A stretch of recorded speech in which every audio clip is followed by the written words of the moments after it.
Hello everyone and welcome back to our book club.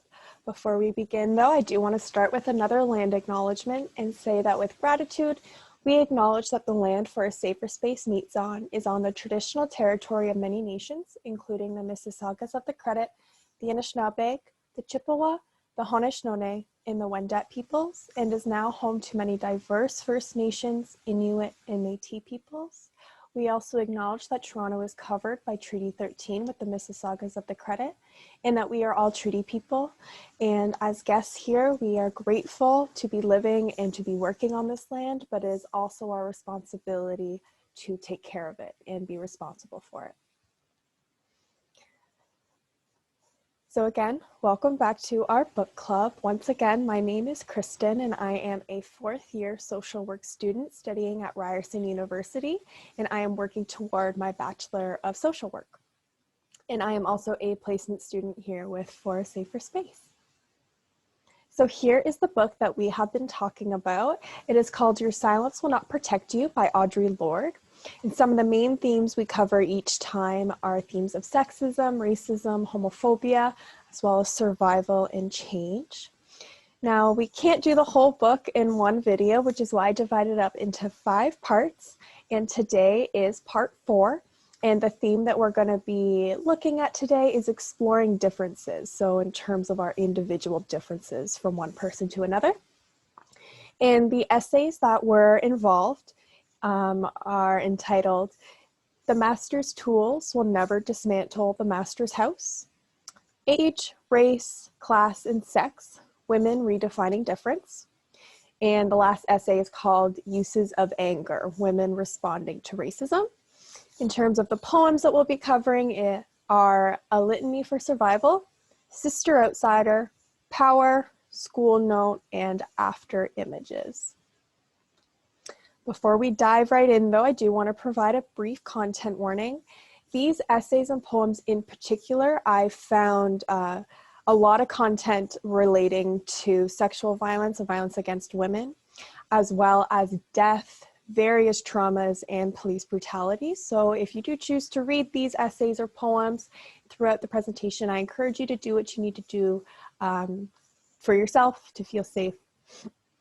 And in terms of the language and some of the quotations I've included, some of the language might be difficult to understand. So if you see a little star or asterisk symbol, that means I have provided a definition on the bottom right-hand corner of the screen. So let's talk about our differences. So Lorde discusses how we're reluctant to acknowledge the differences between us. And what I mean by differences, I mean differences in identities as well as different experiences. So this has to do with race, gender, age, class, as well as many other social categories such as ethnicity, cultural background, religion, even education level, because all of those collectively will influence our experience here in society and make up those individual differences between us. But these differences are often ignored or just simply tolerated. But Lorde is saying that instead of being fearful or ignoring these differences, we should actually become more curious about them. And that discussing differences can spark conversation. That's how we can learn from one another, and that's how communities come together, and most importantly, perhaps, can lead to collective change. So this is what Lorde has to say about tolerance. She says, advocating the mere tolerance of differences between women is the grossest reformism. It is a total denial of the creative function of difference in our lives. Difference must not be merely tolerated, but seen as a fund of necessary polarities between which our creativity can spark like a dialectic. And that is a loaded quote, and it is, she's talking specifically about women, but it can go to any social category you would like, in that we should be using these differences as a spark to change, as a spark to learn, as a spark for community even, in that instead of tolerating, there's so much more we can do with these differences. So yes, there's knowledge and there is power in these differences. And so to ignore those also means ignoring opportunity and potential for change, either collectively or individually. So Lorde says this: within the interdependence of mutual or non-dominant differences lies that security which enables us to descend into the chaos of knowledge and return with true visions of our future. Difference is that raw and powerful connection from which our personal power is forged. And that is from The Master's Tools Will Never Dismantle the Master's House. And I love that because there are differences between us, between community members, but it's also those differences that can empower you. And so that is a lot to then just simply ignore, as what Lorde is saying. But now let's talk about where these differences come from and why they even exist to begin with. The way Lorde explains it, she calls a mythical norm, and this is how she defines it. In America, this norm is usually defined as white, thin, male, young, heterosexual, Christian, and financially secure. It is with this mythical norm that the trappings of power reside within this society. Those of us who stand outside of that power often identify one way in which we are different. And that's from Age, Race, Class, and Sex, Women Redefining Difference. So essentially, power, the way we're talking about power right now, we're talking about power in terms of opportunity, accessibility to resources, as well as overall freedom in society. So these differences come from these dominant identities or the identities that are considered the norm. So as Lorde describes in this passage, so if the norm is a white, thin male, young, heterosexual, Christian, financially stable, any identity that falls outside of that may struggle or may be denied the use of their power. And they also may consider themselves as slightly different. And it is because that is, quote unquote, the norm, that is why that identity holds so much power. And we're using currently, as the way we're going, we're using difference as separation.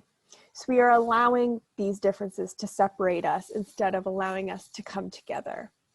And this is seen through our inter-community violence. And it also encourages hate and fear, which just separates us further. And I'm going to go into both of those in a little bit more detail. At first, Lorde says, certainly there are very real differences between us of race, age, and sex. But it is not those differences between us that are separating us. It is rather a refusal to recognize those differences. So the longer we go ignoring or simply tolerating our differences, Lorde predicts it'll just continue to divide us. And that quotation was also from Age, Race, Class, and Sex, Women Redefining Difference. So the impact of not accepting differences. We've talked about a few already, but we'll go into a little bit more detail. First up is power differences. If we continue to not accept the differences, then that just allows the norm to hold more power. And so those power differences will continue. And within that, there's also a reluctance to take responsibility for these power differences. And this is seen when oppressors look to the oppressed for answers rather than reflecting on their own experiences. And Lorde explains and says, it is the responsibility of the oppressed to teach the oppressors their mistakes. The oppressors maintain their position and evade responsibility of their actions. And that is a very interesting point. Lorde talks about throughout the book about how it's typically seen as a Black woman's responsibility to teach white women about racism. But if we're talking about racism, it's not a Black woman's issue. It is a white issue. So it is interesting that it is the quote unquote oppressed who are doing that education piece. But there's also complexity within this, right? Oppressors can also be oppressed, and oppressed can also be an oppressor. And this is seen within the inter-community violence that we've been talking about. Lorde brings up an example specifically within the Black community, and says, although elements of these attitudes exist for all women, there are particular resonances of heterosexism and homophobia among Black women. So even within, for Lorde, her own community, she's still experiencing oppression because she identifies as a lesbian. And as another example, she says, as we move toward creating a society within which we can each flourish, ageism is another distortion of relationship which interferes without vision. And ageism is interesting because it isn't touched on a lot in this book, which is why I wanted to make sure I talked about it here. And ageism is very prevalent. If you just think about the different attitudes we have towards children's opinions versus an adult's opinions, or even a middle-aged adult to an elderly adult, the different kinds of rights and freedoms they have in society that other age groups may not. And both of those quotes are also from Age, Race, Class, and Sex, Women Redefining Difference. So surviving difference, how do we do this? Because our differences keep separating us, there must be a way. So what happens, as Lorde poses, what happens when there are many aspects of your identity that are considered different? And as I mentioned, Lorde identifies as a Black lesbian mother. So if you go back to the mystical norm we talked about, mythical norm we talked about earlier, Lorde identifies largely outside of that norm. So to survive, she explains that some may actually feel the need to change who they are or to hide aspects of themselves depending on the environment and who they're with. And Lorde describes this. I find I am constantly being encouraged to pluck out one aspect of myself and present this as the meaningful whole, eclipsing or denying other parts of self. And that quote is also from Age, Race, Class, and Sex, Women Redefining Difference. So Lorde has experienced this herself in that she may not feel completely safe to be who she feels she is, so she feels she has to change the way she is, so she isn't considered as different. And she does this again very well within this poem, Sister Outsider. And I want to just read the quote first, and then I'll talk about it. It reads, now you have made loneliness holy and useful and no longer needed. Now your light shines very brightly, and I want you to know your darkness also rich and beyond fear. I think that's a beautiful quotation. So within this, Lorde is acknowledging the loneliness that can come from our differences, and that for the people who fall outside of that mythical norm, loneliness and fear can be a big part of your life. But there's also so much strength that goes beyond this fear to actually celebrate your differences.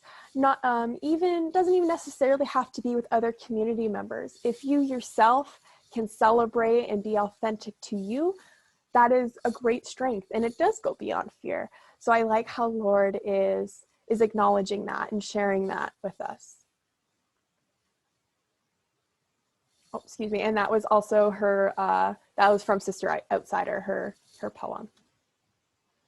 So let's talk about anger now, because Lorde says that anger is a natural response to oppression, and it definitely is. We should not be afraid of our own anger, and we shouldn't be afraid of others' anger. She says that, quote, anger is loaded with information and energy. And that quote is from Uses of Anger, Women Responding to Racism. And anger can be used positively. But she also distinguishes the difference between hatred and anger. She says, hatred is the fury of those who do not share our goals, and its object is death and destruction. Anger is a grief of distortions between peers, and its object is change. So I think this is very important to distinguish, because people can confuse the feelings of hatred and anger. But just remember the goal. If you're angry, you're looking for change. But hatred aims for destruction, and nothing positive or good can come from destruction, which is why Lorde is suggesting we need to focus on anger as a positive thing and try not to run from it, because really that is what's going to spark changes that need to happen within society.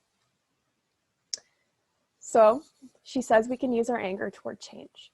And she says, the anger will not kill us if we articulate it with precision.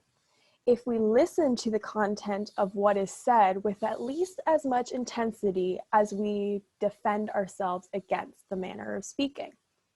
When we turn from anger, we turn from insight, saying we will accept designs already known.